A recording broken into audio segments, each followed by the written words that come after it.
right, this is our last check of your work.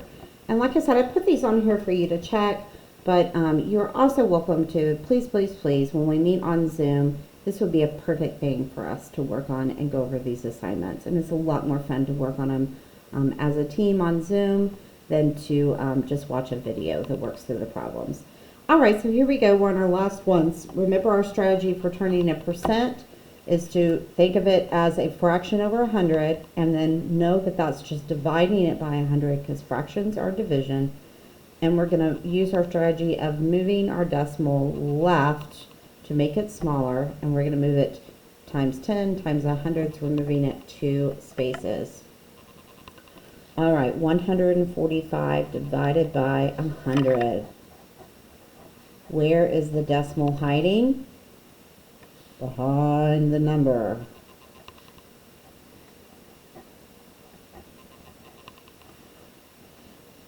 Write your percent over 100, which is the same as 108 divided by 100. Where is the decimal hiding? Behind the number.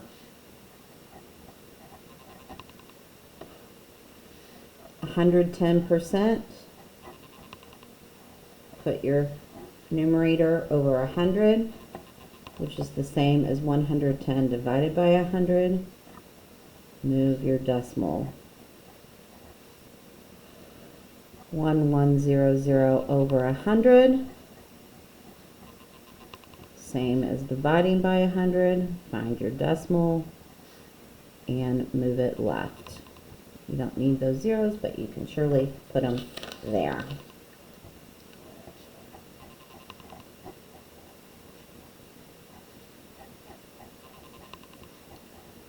Divide by 100, find your decimal, move it 2 places left. And our last one is the same. Find your decimal, move it 2 places left. Hopefully this is starting to be really automatic for you. All right, so your other piece for today is your ERQ. So other than checking your work, and it took us, well, the videos were about 30 minutes, but you can definitely be checking your videos throughout the week, or you can just check 1 or 2 questions. You don't have to check them all. I wanted to make sure that you had all the answers in case you had any problems. But your only real assignment for today is to complete your ERQ questions. And this is really a taste of where we're going to be going next week, because these are the types of problems that we're going to be answering that uses your percentage calculations that we've been working on all week. So I wanted to go ahead and give you a little bit of a preview, and I'm going to help you set these problems up.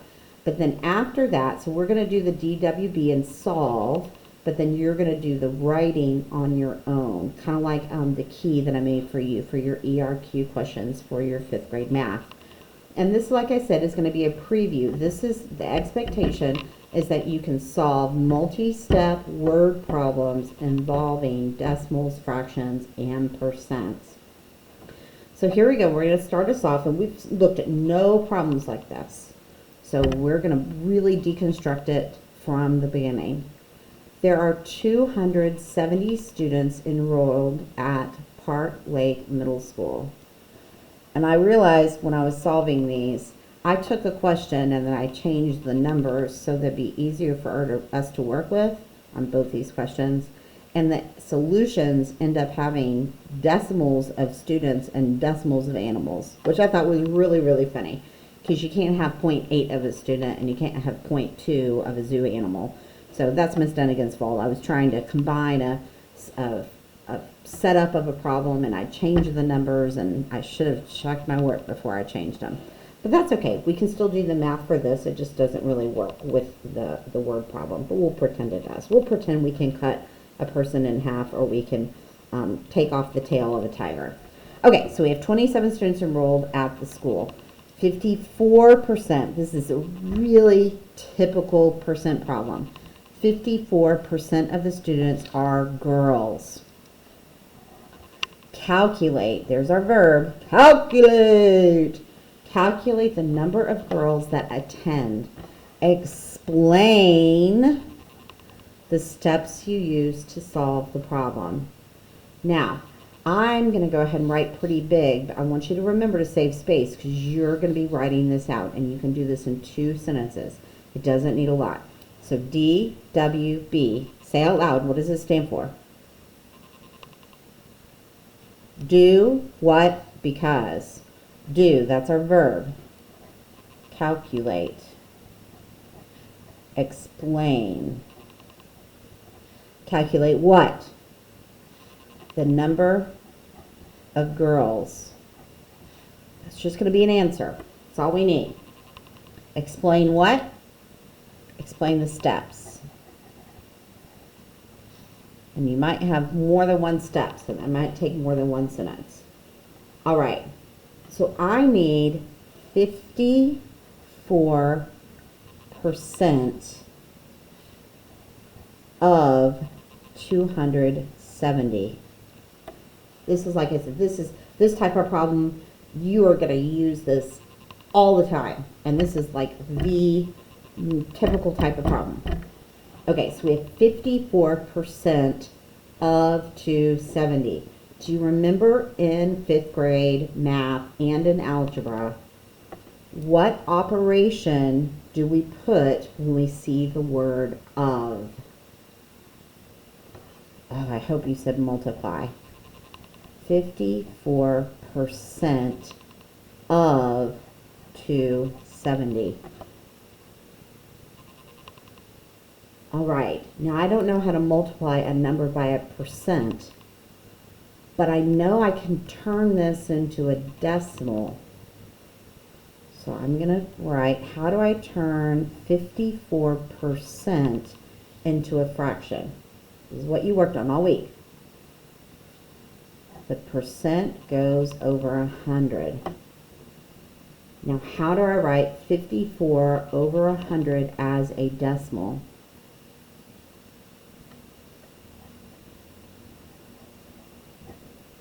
$54 So it's looking pretty familiar. All right. So now I need 54% of 270. And I know you guys can solve this problem because you've solved it before. I'm going to go ahead and write it, but I'm going to leave it to you. This will be really good practice of our multiplication of decimals. Let's think in our head, what are our steps for solving decimal multiplication problems? So in adding and subtracting, what do you do with the decimal? Line up the decimal. But we're not adding and subtracting, this is multiply. So what's our phrase for multiplying decimals? Ignore the decimal. All right, so we're going to ignore the decimal till the end, and then when you get your product or answer, you're going to add 2 decimal place values. Now on your canvas, I am going to put a key, and it's going to have 4 different numbers. 2 of them are going to be an answer for ERQ1 and 1 for ERQ2, and there's going to be 2 distractors. So you'll be able to check your math and see if it's correct on there. Okay, so I need an answer, and then I need the steps you used. And you can go through and show, so we turned our percent into a decimal, and then we multiplied. But I need that written out as a sentence. All right, so first type of problem is this. They're all exactly the same. You're finding the percent of a number. And all you have to do is remember when you're here, 54% of, that you turn it into multiply. Pretty easy peasy lemon squeezy. This is the next type, and it has one more wrinkle in it. 68% of the zoo animals are mammals. So we have 68%. If there are 1,225 animals in all,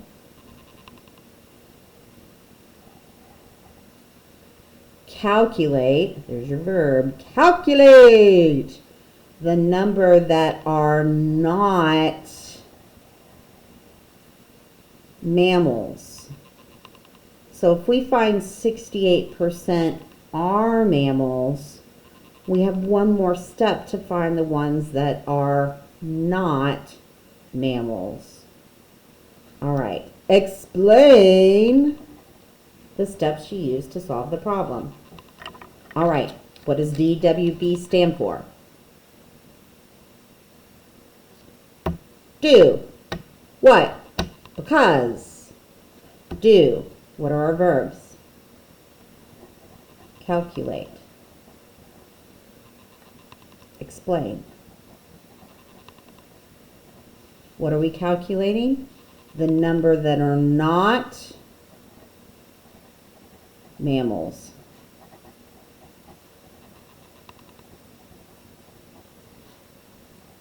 We need an answer there. And we need to explain what? The steps. Okay, so again, we're going to set up our problem over here. And then I'm going to leave you to do the final step of the problem. So we're going to get all the way to the very end. And then I'm going to let you solve it and write it up. So our first one is, we need to find the percentage of the animals that are mammals. And then we can find the number that are not mammals. Now we can even start from here. So if 100% of the animals, if I know that 68% of them are mammals, how would I find the percent that are not mammals?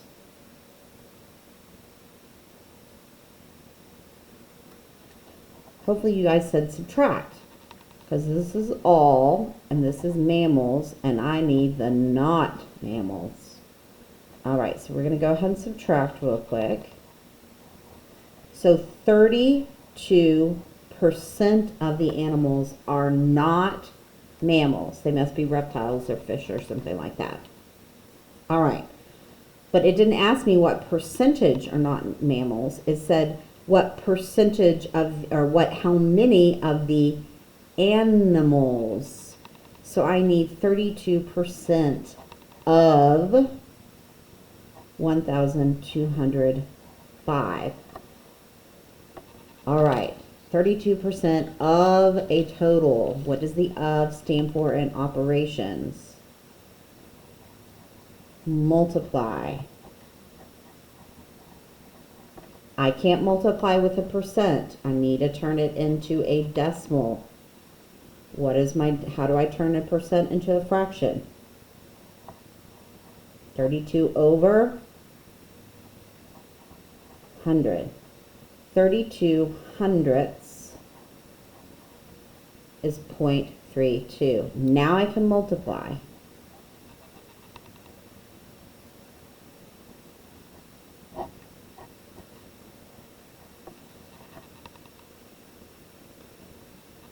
All right, so you now have two really nice and juicy multiplication with decimal problems. Remember, when you're done, you're going to fill in the rest of your ERQ chart and then write your sentences. And I think you can probably just write 2 sentences for each one, because there weren't that many steps involved. So you don't need to write a huge essay, just a really quick response. All right, this is your only work for today, because you did give quite a bit of time checking your other assignments. Don't forget that it's a really good place to go on Khan Academy to practice. We're not leaving percentages yet. We're going to start practicing percentages using our word problems, because this is how you would be assessed for sure, and this is how you're going to use it in the real world. All right. Please make sure that you're keeping up with everything, and I'll talk to you all soon.